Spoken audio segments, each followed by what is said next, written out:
लो। ये हनुमान जी का सूत्र है।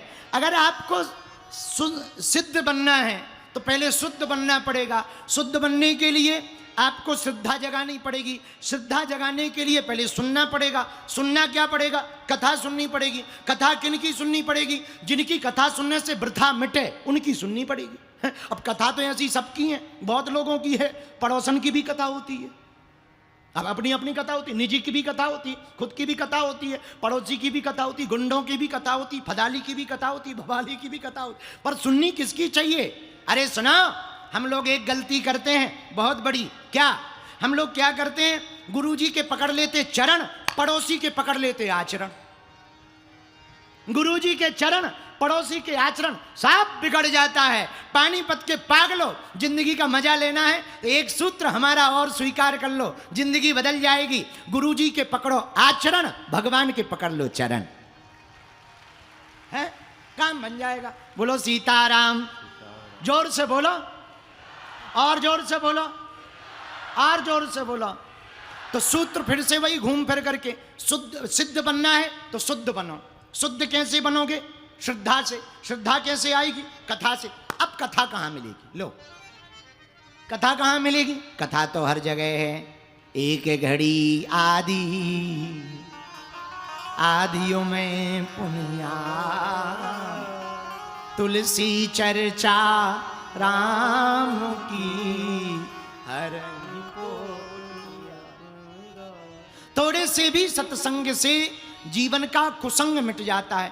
एक क्षणिक सत्संग मिल जाए जीवन बदल जाता है। हमारे गांव की एक घटना है, बगल के गांव की, बहुत सत्य घटना, अभी की बात है, वो अभी भी जिंदा है। एक गौतम बाबा जी हैं, बहुत अच्छे महात्मा हैं, बड़े भजनानंदी महात्मा हैं। नाम है उनका गौतम बाबा। चित्रकूट के पास में एक स्थान है ब्रह्मकुंड करके, वहां रहते हैं। टाटी घाट है, टाटी घाट के पास में एक ब्रह्मकुंड है, वहां ऊपर पहाड़ों में श्री गौतम बाबा रहते हैं। बहुत सत्य बात बता रहे हैं हम आपको, ध्यान से सुनना। एक बार हमारा चित्रकूट जाना हुआ 10-12 दिन के लिए, तो हम टाटी घाट गए। घूमते घूमते पागल आदमी, सीधे साधे आदमी, तो ब्रह्मकुंड पहुंच गए। हमारी उनसे मुलाकात हुई तो हमने प्रणाम किया। हमने पूछा, महाराज कहाँ से हो? बोले आपने पहचाना नहीं, हम आपके ही क्षेत्र के हैं। अरे हमका बहुत कृपा। हमने परिचय लिया। वैसे संतों से परिचय पूछना तो नहीं चाहिए, फिर भी महाराज संन्यास लेने के पहले आपका शरीर कौन से गांव का है? उन्होंने बताया। तो हमने धीरे से कहा, महाराज अगर बुरा ना मानो, हम उस गांव में जिस परिवार का आप नाम ले रहे हो, संन्यास लेने के पहले पूर्व का जो शरीर है आपका, संन्यास के पूर्व का, उस परिवार को हम भली पूर्वक जानते हैं। उनमें एक लक्षण नहीं है कि साधु बन जाए। पर आप साधु कैसे बनो? अगर बुरा ना मानो तो बताओ। उन्होंने बड़ी अद्भुत बात कही। बोले गर्ग जी, हमको क्षेत्र में गर्ग जी से जानते हैं। गर्ग जी, दरअसल हम बहुत गुंडा थे, उन्होंने कहा, और बहुत गुंडागर्दी करते थे। और बोले हमको नचनारी का नाच देखना बड़ा पसंद था। जो नाचने वाली होती ना, नर्त की, तो गांव गांव में आती है, बुंदेलखंड में उसे राई कहते। तो बोले नचनारी का नाच देखना बड़ा पसंद था। और एक रात हमारे साथ घटना घटी। हमने पूछा क्या? बोले एक रात नचनारी को हमने बुलवाया 8,000 रुपया में, उस जमाने में। अब वो नाचने वाली 8,000 रुपया में आई तो पूरा गांव जुड़ा। तो बोले हम भी थे। तो हम बैठ गए तखत के ऊपर, लकड़ी की चौकी के ऊपर। बोले महाराज उस रात उसने एक गाना गाया, उस गाने ने हमको साधु बना दिया। एक गाना ने। अब बोले पूरा गाना नहीं सुना, एक लाइन में गाना की हमको साधु बना दिया। तो हमने कहा महाराज वो कौन सा गाना था? तो गौतम बाबा जी बोले पंडित जी उसने लगभग 2 बजे रात तक नृत्य किया, और जब 2 बजने लगे, सुबह की टाइम होने लगी, हमारा सोने का मन करने लगा, हम जाने की तैयारी में थे, तब तक उसने बड़े भाव में, आमोद प्रमोद में भर करके कहा, सभी मत बिगाड़, आधी बिगड़ गई धोखे से। उसको बुंदेली लहजे में उसने गाकर कहा, सबरी मत बिगाड़, आधी बिगड़ गई धोखे से। बोले महाराज, जहां हमारे कान में एक लाइन गई, हमारा जीवन परिवर्तित हो गया। हमारे अंदर ही अंदर भाव प्रकट भय कि कितनी ऊंची बात ये गायिका, नर्तकी, नृत्य करने वाली कह रही है कि आधा जीवन तो धोखे से बिगड़ गया, अब तू पूरा जीवन मत बिगाड़ ले, से चेत जा, सावधान हो जा। उसी समय हमने कपड़ा त्याग दिए, घर बार त्याग दिया और सदा सदा के लिए राम जी के हो गए। मात्र एक अक्षर ने, एक गीत की एक लाइन ने जीवन को साधु बना दिया।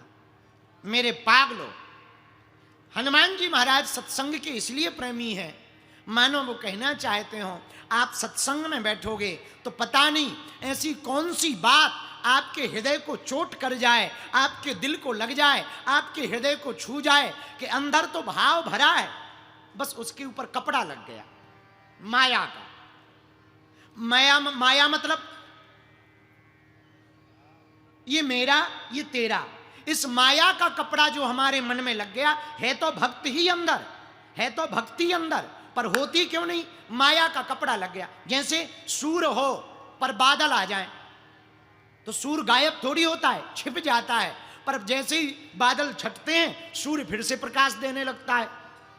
जैसे शीशा, दर्पण पर धूल जम जाए तो चेहरा ठीक नहीं दिखाई देता, पर कपड़ा से पोंछ दो तो बढ़िया चेहरा चमचमाता हुआ दिखाई देने लगता। वैसे ही मन के ऊपर जब कुविचारों का, कुसंग का, वासना का कपड़ा लग जाए, वासना की धूल लग जाए, वासना के बादल छा जाएं, तब सत्संग में आकर बैठ जाना। सत्संग की डेंटिंग पेंटिंग से, सत्संग की शब्दों से मन का पर्दा हट जाएगा, अंदर का भगत जग जाएगा और भगवान की प्राप्ति की ओर मन बढ़ चलेगा। ऐसे समझो इस बात को भी। आहा, यहीं पानीपत में बहुत पुरानी बात है, विनोद की बात है, मतलब विनोद मतलब समझ गए ना, समझाने वाली बात। एक महात्मा जी रहते थे, उनके पास में मणि थी, पारस मणि। पारस मणि के बारे में लोग कहते हैं कि जिसके पास पारस मणि होती है वो बड़ा धनवान बन जाता। क्यों? बोले लोहा को छुआओ तो वो सोना बना देती। तो एक पानीपत में हमारा चेला रहता है, चंगीलाल, उसने सोचा पारस मणि है, चलो ले आए। तो वो चोरी करने के हिसाब से महात्मा जी का चेला बन गया। रोज महात्मा जी जब नहाने जावे तो रोज पूरा आश्रम खोज मारे, कभी कपड़ों के नीचे देखे, कभी बक्सा में देखे, कभी मटकिया में देखे, कभी चूल्हे के, कभी धूना के बगल में, कभी कमंडल में देखे। 10 साल हो गए खोजते खोजते, पर मणि ना मिली। तो उसका दिमाग खराब, उसे लगा ये झूठ बोल रहे हैं, इनके बारे में झूठ चर्चा है। तो एक दिन महात्मा जी ने ही पूछ लिया, क्या बात है बेटा, हम नहाने जाते हैं तुम कपड़ा बिखराने लगते हो, क्या बात है? बोले गुरुजी कुछ नहीं। अरे नहीं बताओ गुरुजी, हमने सुना है आपके पास पारस मणि है। बोले बिल्कुल है। बोले महाराज 10 साल से हम खोज रहे, आज तक दिखी नहीं है। हमें लगता है झूठ मूठ का प्रोपोगंडा बना रखा है लोगों को आकर्षित करने के चक्कर में। अरे नहीं है, कहाँ है महाराज? है तो दिखाओ। बाहर में गई सेवा, और हम सच सच बता दें, हम कोई चेला वेला नहीं है तुम्हारे, पक्के चोर हैं और चोरी करने आए। अब बताओ मणि कहाँ है? महात्मा बोले इधर आओ। हाँ, वो जो लोहे की डबिया है उसे खोलो। है, फिर तो नकली है।